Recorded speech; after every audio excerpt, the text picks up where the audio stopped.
अच्छा, जापान में जाओ आप। जापान का कैसा कल्चर है? जापान में एक मंदिर सा है, उसमें एक वो बना रखा है पत्थर के बीच में छेद। एक चिट्ठी लो, उस चिट्ठी पे अपनी इच्छा लिखो, भाई चौंक जाओगे आप। उस चिट्ठी पे अपनी इच्छा लिखो और उस पत्थर के छेद में से निकलो। पतला सा है, पतला आदमी निकल सकता है, मोटा आदमी नहीं निकल पाएगा, ये निकल जाएंगे, ठीक है, लेकिन डोले पिसकाने पड़ेंगे।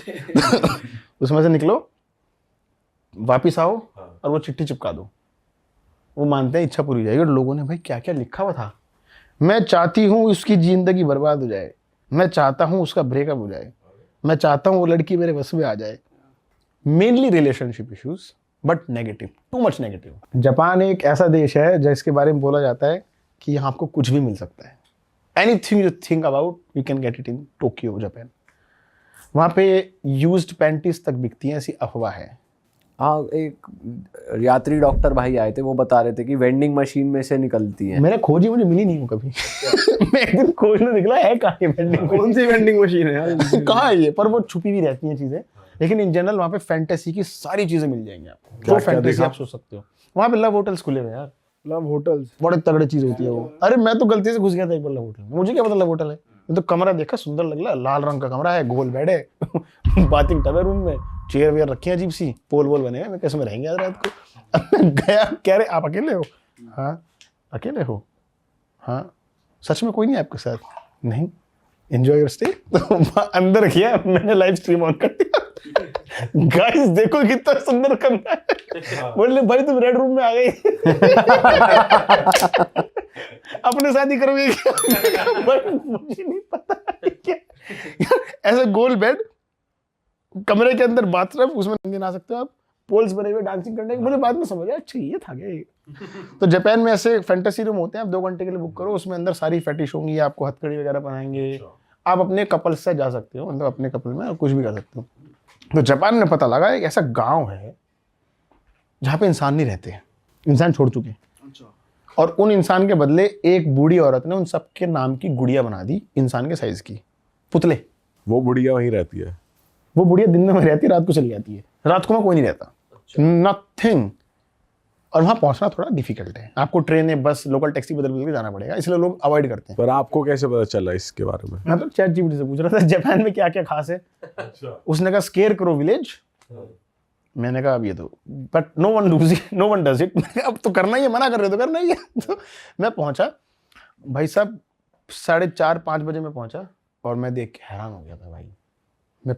मैं दिन में देख के हैरान हो गया था कि ऐसे सड़क किनारे 4 लोग खड़े बात कर रहे हैं। मैंने देखा 4 लोग कौन है ये, देखा गुड़िया थी वो। तो दे लुक रियल मैन, उनके बाल हैं, हर बंदे का कैरेक्टर है, ड्रेस है, हर बंदे की स्टूडेंट होगा, टाई होगी, वो साइकिल पे खड़ा होगा बंदा, साइकिल असली उसके नीचे लगा रखी, तो बड़े बड़े मतलब वो पपेट्स बना रखे प्रॉपर हैं। साइज के हैं। और मैं जब पहुंचा तो मैंने कहा वेरी गुड, अच्छा है, चलो देख लिया, हो गया, वापस चलते हैं। बोले अब तो लास्ट बस तो चली गई। और वो सन्नाटा, सब चले गए। मैनेक्विन टाउन लग रहा है एक तरीके का। मैनेक्विन टाउन जो ये पुतले जो होते हैं, मैनेक्विन। मैंने इस बारे में सुना नहीं। हाँ, ये भी कहते हैं उनको, मतलब कि वही प्लास्टिक के पुतले टाइप। प्लास्टिक के नहीं, वो क्या करती थी, वो असली अखबार भर के उनके अंदर, वो देवर फ्लेक्सिबल। तो अब वहां से सब गायब। 5 बजे मैं कहा वापस कैसे जाए, सब गायब। और फोन में उनकी बैटरी गिरने लगी, दिन गिरने लगा। तो मैंने अपना बैग कहीं रख दिया सड़क किनारे, उठा ही नहीं, डर, और जापान में डर लगता भी नहीं ऑनेस्टली।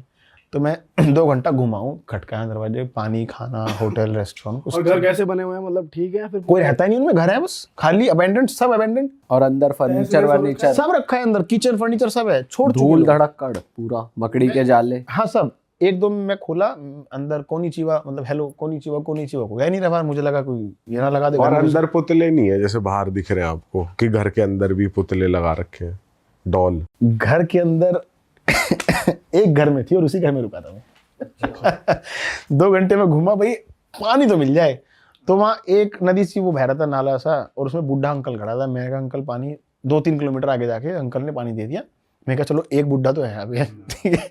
मैं वापस 3 किलोमीटर आया बैग देखने अपना, तो मैंने एक घर खोला। उसमें अंदर कम से कम 50 गुड़ियाँ थी, अलग अलग सबके रोल थे। मैं कहा मुझे क्या मतलब है, गुड़िया है बैठी अपना ऐसे करके, मुझे क्या मतलब है। मैंने फ़ोन चार्ज लगाया, बिजली थी वहाँ, और मैं बैठ के सोचने लगा अब क्या करें। अच्छा भाई, पहले वो जो आपको बूढ़े अंकल मिले, उनसे आपने बात नहीं करी? और बस पानी लिया चला गया, क्योंकि इंटरनेट अच्छा काम नहीं कर रहा था, भाषा आती नहीं थी। मैंने तो कहा हाथ जोड़े, थैंक यू जी। ओके। बस मैं उससे पूछा था खाना है क्या कुछ, तो वो समझ नहीं पाए थे। मैंने कहा चलो निकल रहे हैं यहाँ से। अब मैं 7 बजे वापस आया तो एक आंटी आती है, बोलती है बेटा अब तो जाना पड़ेगा आपको, लॉक लगा रहे हैं। मैंने कहा कहाँ जाना पड़ेगा, जहाँ मर्जी जाओ। मैंने कहा आंटी मेरे पास कोई सोर्स नहीं है। बोलती बेटा इस गांव में रात को कोई इंसान नहीं रुकता, आपको यहाँ से जाना पड़ेगा, इट्स नॉट सेफ। मैंने कहा मेरे पे कोई तरीका नहीं है। मैंने उसके आगे लिटरली हाथ जोड़े कि मुझे रहने दो यहाँ पे रात को आज। तो उसने कहा कि आधा घंटा, वो पता नहीं किससे फ़ोन पे बात करी, उसने कहा बस आज रात, और तुम्हारी जिम्मेदारी तुम्हारी खुद की, हमारी कोई जिम्मेदारी नहीं है, तुम अपने रिस्क पे रुक रहे हो। उसने बस एक बात पूछी तुम्हारे पास खाने पीने को है? मैंने कहा आंटी कुछ नहीं है। बोलते ठीक है। वो चली गई, 7 बजे चली गई, और मैं टॉर्च लेके घूम रहा हूँ। खाना यार खाना चाहिए, पानी चाहिए। फिर मैं दूसरी दिशा में गया तो एक बुढ़े अंकल और मुझे। मैंने कहा अंकल खाना पानी जुगाड़ कुछ। वो ट्रांसलेट वहाँ चल रहा था। उसने कहा बेटा मैं कोई यहाँ आया जा रहा है मैं तो वापस। मैंने कहा अंकल खाने का जुगाड़ करा दो प्लीज़। आपने किसी से बोला नहीं हिच हाइक कर दो यार, बाहर ही पहुंचा दो इस गाँव के, या आपको रुकना ही था वहाँ? नहीं, मैं अपना सामान उस बिल्डिंग में रख के उस अंकल को ढूंढने गया था ना, वो जा रहे थे अपना। उस अंकल ने कहा फिर बेटा एक काम कर, मैं तुझे 1 घंटे बाद यहीं मिलूंगा। यार थोड़ा ना यार भूतिया फील आता, सही बताऊं। रात को अंधेरे में टॉर्च लिए घूम रहे हो, एक बुढ़ा पियर हो गया, मतलब जैसे पिक्चरों में दिखाते हैं, वो भाई जितना दूरी बनाए उतना अच्छा है। मतलब अंकल ने कहा 1 घंटे बाद वहीं मिलूंगा मैं वापस से। मैं अपने कमरे में आया वापस उस पर जगह पे, 1 घंटे बाद गया तो अंकल एग्जैक्ट 1 घंटे बाद हाथ में रामेन की 2 कटोरी 2 पैक करा के लेके खड़े थे। एग्जैक्ट 1 घंटा, 1 मिनट भी फालतू नहीं। This is called Japanese. उसने खाना दिया, पैसे नहीं लिए 1 रुपये भी, मैंने बहुत कोशिश करी। मैं वैसे ही अपने कमरे पे आया, वो आंटी भी आ गई 2 थाली लेके। एक में 4 सैंडविच थे और एक में जूस चाय पानी वगैरह सब था।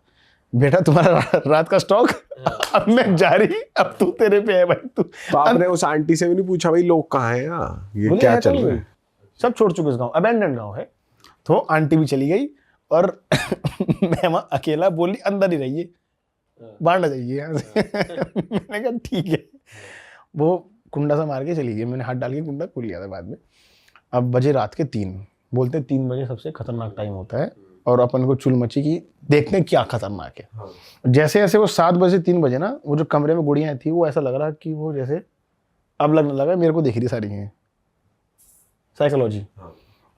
तो मैं रात को 3 बजे वहां से टॉर्च लेके निकला, शॉल पहन के। तो ठीक है, पहली बात तो मुझे मेरी परछाई से डर लग रहा था। सही बात है। अब वहाँ झुंड में गुड़िया खड़ी है। अब एक बार को एहसास हो कि कोई इंसान है, पूछ लूं भाई क्या चक्कर है। तो वो बोले अंकल अंकल तो गुड़िया है। फिर वहाँ पे एक बस स्टॉप है जहाँ पे 6 लोग बैठ के वेट कर रहे हैं। तो थोड़ा घबराहट बढ़ती गई। 3 बजे इतने गुड़िया, कहाँ जाऊँ ऐसे कर करके मैं जब गोल घूम के आया। फिर एक नदी बह रही थी, बिल्कुल ऐसा प्लॉट था, एक नदी बह रही है, कच उस पर पुल है, पुल के उस पार एक बिल्डिंग है जहाँ पूरा अंधेरा है। मैंने कहा यहाँ तो जाना है, देखा जाएगा, मर जाएंगे। पर मजा आ रहा है। अभी तक डर नहीं लग रहा है। तो मैं टॉर्च लेके उधर गया। अच्छा आप एक बात बताओ, जब भी भूत की या ऐसे इंसिडेंट होते हैं, सबसे रिस्की चीज क्या लगती है आपको? हर किसी को उस मोमेंट में क्या करने से डर लगता है? पीछे मुड़ने से। यही था बस सारा खेल। मैं वो पुल पार करके गया, वो एक स्कूल था, उस स्कूल में 300 गुड़ियाँ थी कम से कम, बच्चे, पेरेंट्स, प्रिंसिपल, और पूरा अंधेरा गुम, और मैं टॉर्च लेके घूम रहा हूँ अंदर। पीटीएम देख रहे हो क्या? भाई अंदर जैसे गया, एक गुड़िया शायद ऊपर से वो गिर गई, लटक रही थी, हल्की सी हिल गई, और मेरे मुंह से तुरंत निकला जय हनुमान ज्ञान गुण सागर। और इसके बाद याद ही नहीं आ रहा कुछ। प्रैक्टिकल और थ्योरी में फर्क है ना। जय हनुमान ज्ञान गुण सागर, जय कपीस सागर। उसके बाद क्या था? उसके बाद क्या था, भगोया भागना शुरू किया तो गेट फंसने लगा, गेट खराब हुआ। वो मुझे क्या पता, वीडियो में मैं खोल रहा हूँ, गेट खोल ही नहीं रहा। तो उसे लात मार के खोला। तो मैं धीरे धीरे जा रहा हूँ और मन तो कर रहा है पीछे मुड़ के देखूं हो क्या रहा है, लेकिन हिम्मत नहीं हो रही। तो मैंने अपना कैमरा ऑन करा ऐसे, उसके लेंस में देख रहा हूँ पीछे कोई हाथ तो नहीं। तो भाग के जाके मैंने पुल क्रॉस करा, कमरे की कुंडी मार के लाइटें बंद करके मैं अंदर सो गया।